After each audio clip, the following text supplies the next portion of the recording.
you don't have a moat, then it's much harder to sell.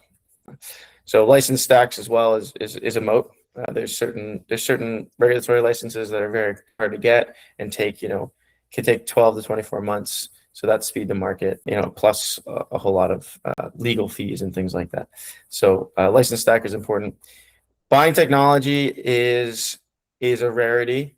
It does happen, and it needs to be pretty specialized in terms of what's hot and what's really being talked about in the market. So I mentioned perpetuals, DEXs, and prediction marketplaces. Obviously, those are very hot items. They might not be hot in a year from now or 5 years from now, just like NFT marketplaces were hot one time in the past, right? If OpenSea was for sale, 5 years ago, I think it would have been a pretty easy to get buyers interested. But now I think would still be something to sell, but certainly less hot. So technology and kind of the overall market sentiment on what's hot and what's really being acquired is a big part there when you're looking at something technology that doesn't necessarily have some of these other KPIs like volume, users, license stack, EBITDA, revenue. So what acquirers don't buy, kind of what I just alluded to, old narratives like NFTs, NFT projects, GameFi, ideas, no trust me bros,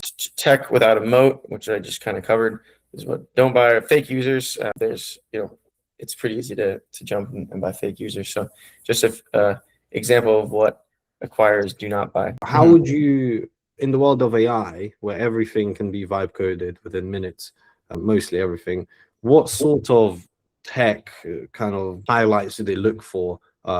Basically, nowadays, barely any tech has any moat, right? So, like, what would you say is tech that still has some moat to it?